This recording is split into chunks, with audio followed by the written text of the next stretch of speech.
আসসালামু আলাইকুম, সকলকে জানাই আন্তরিক শুভেচ্ছা। বাংলাদেশের চট্টগ্রামে যারা অবস্থান রয়েছেন খাগড়াছড়িতে, ওইখানের বর্তমান অবস্থা খুবই ভয়ঙ্কর। ওইখানে যে ঘটনাটা ঘটেছে ওইটার বিপক্ষে আমরা, ওইটার পক্ষে না। যে একটা মেয়েকে দর্শন করা হয়েছে, তো যে অপরাধ করেছে তাকে শাস্তি দেন।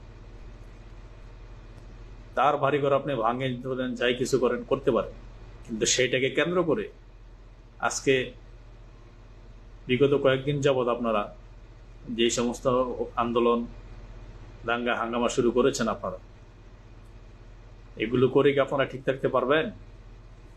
ধৈর্যের একটা সীমা আছে, ওই সীমাটা যদি অতিক্রম করে যায় সবাই, তখন যদি প্রশাসনিক ব্যবস্থা বলেন, অন্যান্য যারা, এই যে আপনারা বলতেছেন যে পাহাড় থেকে চলে যাও তোমরা, সেনাবাহিনী হাঁটাও, যদি বাংলাদেশিরা সমস্ত বাংলাদেশিরা একসাথে হয়, সেই ঠেলাটাকে আমরা সামাল দিতে পারবেন? আপনারা নিজেকে যারা দাবি করতেছেন আদিবাসী, চাকমা, অন্যান্য যেই পন্থাগুলি আছেন, আপনারা দাবি করতেছেন যে পাহাড় আপনাদের লাগবে, কেন? এটা কি আপনাদের বাবার? পাহাড়টা কি আপনাদের বাবার নাকি? আপনারা পার্শ্ববর্তী ইন্ডিয়ার যে চামচামি করতেছেন,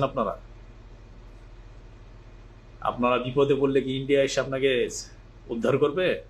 আর যেগুলো করতেছেন, যদি অ্যাকশন নেই বা অ্যাকশন নেয়, তখন এটার এই প্রেশারটাকে আপনারা সামাল দিতে পারবেন?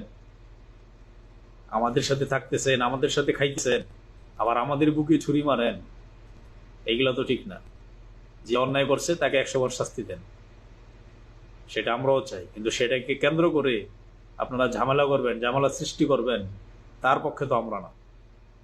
সবকিছুর একটা সীমা লঙ্ঘন আছে, ওই সীমা লঙ্ঘনটা যদি আপনারা অতিক্রম করেন, তখন যদি আপনাদের উপর রিটার্ন এই আক্রমণ আসে, বা আপনারা যেটা করতেছেন ভিন্ন এই সেম জিনিসটা যদি আপনাদের উপর করা হয়, তখন কি সামাল দিতে পারবেন?